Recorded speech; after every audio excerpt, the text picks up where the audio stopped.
যার ভয় ছিল তাই হলো। আপনারা যারা দেশের রাজনীতি ও বিদেশ নীতির ওপর অনেক আগে থেকে নজর রাখেন তারা হয়তো এরকম কিছুর আশঙ্কা করে থাকবেন। এদিকে পিএম মোদীর শপথ গ্রহণ অনুষ্ঠান, অন্যদিকে কাশ্মীরে হিন্দু তীর্থযাত্রীদের ওপর এরকম আতঙ্কবাদী আক্রমণ, কিছু লিঙ্ক করতে পারছেন না। পাকিস্তানের পুরো প্ল্যান আপনার কাছে পরিষ্কার হয়ে যাবে ভিডিওটা পুরোটা শেষ করলে।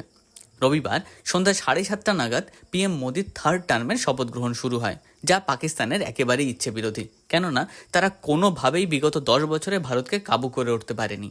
বর্ডারের ওপার থেকে ঢিল ছোড়া হলে এবার থেকে সোজা মিসাইল মারা হয়েছে। এই আক্রমণের কয়েকটি বিশেষ কারণ: জম্মু কাশ্মীরের উন্নতি, 370 ধারার সমাপ্তি, জম্মু কাশ্মীরের বিভিন্ন মুসলিম রাষ্ট্রপ্রধানদের আগমন, পিওকেতে পাকিস্তান বিরোধী আন্দোলন। রবিবার ঠিক সন্ধ্যা 6:30 নাগাদ জম্মু কাশ্মীরের রিয়াসি জেলায় এক তীর্থযাত্রীবাহী বাসের ওপর পাকিস্তানি আতঙ্কবাদীরা হামলা করে। বাস ড্রাইভারকে সবার প্রথমে গুলি করা হয় এবং সেই বাস এর ফলে পাহাড় থেকে খাদে পড়ে যায়।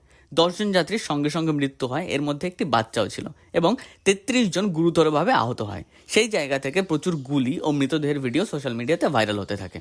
সারা দেশ জুড়ে hashtag all eyes on Reasi এক্সে ট্রেন্ড করতে থাকে।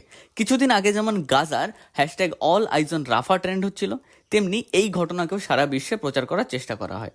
দুর্ভাগ্য এটাই, যখন হ্যাশট্যাগ অল আইজ অন রাফা চলছিল তখন কোনো প্রবলেম ছিল না, কিন্তু এই রিয়াসির বেলায় ইনস্টাগ্রাম তার ইন্ডিয়ান ইউজার বেস যেখানে 36 কোটি, সেখানে সেই ইনস্টাগ্রাম এই hashtag all eyes on Reasi কথাটাকেই ব্যান করে দিয়েছে, যাতে সারা দেশে কোনোভাবে এটা প্রচার না হতে পারে। এখন প্রশ্ন এটাই যে বাসের তীর্থযাত্রীরা যাচ্ছিল কোথায়? বাসের আহতদের জিজ্ঞাসাবাদ করে জানা গেছে তারা শিবখাড়ির দর্শন করে কাটরা যাচ্ছিল।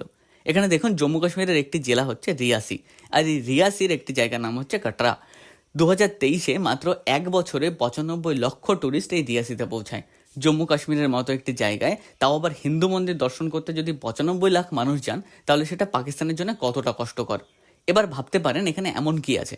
আপনারা প্রায় সকলেই মাতা বৈষ্ণো দেবী মন্দিরের নাম শুনেছেন, তো সেই মাতা বৈষ্ণো দেবীর মন্দির এখানেই। এই হামলায় একটি 2 বছরের বাচ্চার মৃত্যু হয়। সেই সাথে জম্মু কাশ্মীর গভর্নমেন্ট মৃতের পরিবারকে 10 লাখ টাকা এবং আহতদের সম্পূর্ণ সাহায্য করার প্রতিশ্রুতি দেয়। পাকিস্তানের একটি আতঙ্কবাদী সংগঠনের নাম হচ্ছে লস্কর-ই তৈবা। তারা এই হামলার দায়ভার নিয়েছে। এরা বলেছে আমাদের টিআরএফ নামক সংগঠন এই হামলাটি করেছে। আপনি এখানে হয়তো ভাবতে পারেন এরা হামলা করার পরে কেন বলে যে আমরা অ্যাটাক করেছি, যাতে সাধারণ মানুষ ও সরকার এদেরকে ভয় পায়। এরা যখন কোনো হুমকি দেয় তখন সেটা যেন সরকার সিরিয়াসলি নেয়। এবার দেখি এই ঘটনায় সোশ্যাল মিডিয়া থেকে বিদেশি রিয়াকশন। ভারতে যে ইসরায়েলের রাষ্ট্রদূত রয়েছে নিয়ার গিলন, তার পোস্ট দেখছেন: I am deeply shocked by the terrorist attack on a pilgrim bus in Reasi. Heartfelt condolences to the victims family. Om Shanti. Wishes for a swift recovery to the injured. Terrorism is a global threat that must be eradicated. We stand with solidarity with the people of India. তিনি বলছেন যে আমাদের এই টেররিজমকে যে কোনোভাবে ধ্বংস করতে হবে, এটা সারা পৃথিবীর জন্য ভয়ঙ্কর। ইসরায়েলের আরও এক মন্ত্রী বলেছেন, India Islamist terrorist backed by Pakistan opened fire a Hindu pilgrim bus in Jammu and Kashmir Reasi, killing at least 10 people, many critically injured. My heart breaks for the families who lost their loved ones. I stand with India against radical Islam. ঠিক এইভাবে নেদারল্যান্ডসের PM great ওয়াল্ডার বলেন, don't allow Pakistani terrorist in the Kashmir valley, killing Hindu, protect your people, India. এবার দেখুন পাকিস্তান কি বলছে। পাকিস্তানের ইমরান খানের সরকারের এক মন্ত্রী ফাওয়াদ চৌধুরী যখন কেজরিওয়াল জেল থেকে ছাড়া পেল তখন বলেছে, মোদিজি lost another battle, Kejriwal released, good news for moderate India. Rahul গান্ধীর স্পিচ শুনে বলছে রাহুল ইজ অন ফায়ার। আমাদের মন্ত্রিসভা গঠনের পর সেখানেও তার বক্তব্য, বিজেপির 72 জন মন্ত্রী 2014, 19, 24-এ একটি মুসলিম মন্ত্রী নেই কেন, যেখানে ভারতের মুসলিম পপুলেশন 20%। কথাটা ঠিক, কিন্তু তোর কি? পাকিস্তানে বসে ভারতের রাজনীতি নিয়ে তোকে কে জ্ঞান দিতে বলেছে? তোরা দেশ তো ভাগ করে নিলি ধর্মের নামে।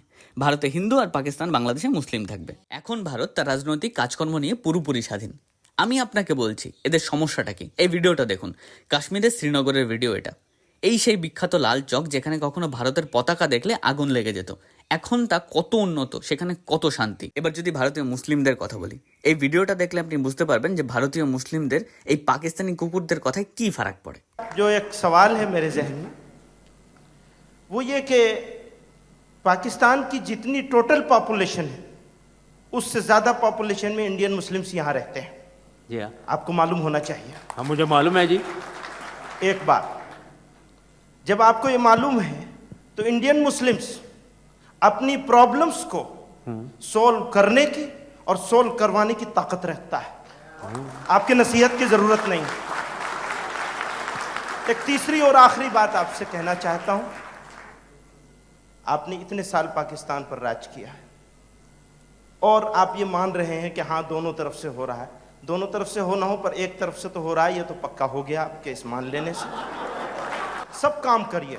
इंडिया की जो ये सिविल सोसाइटी है, इस सिविल सोसाइटी में टोटल पॉपुलेशन के 70% से ज़्यादा, मैं एहतियात से कह रहा हूँ 90% से ज़्यादा है, 70% से ज़्यादा लोग ऐसे हैं जो इंडियन मुस्लिम्स के साथ उनकी प्रॉब्लम के लिए लड़ने के लिए तैयार हैं हमेशा, और लड़ा है जुल्म के खिलाफ।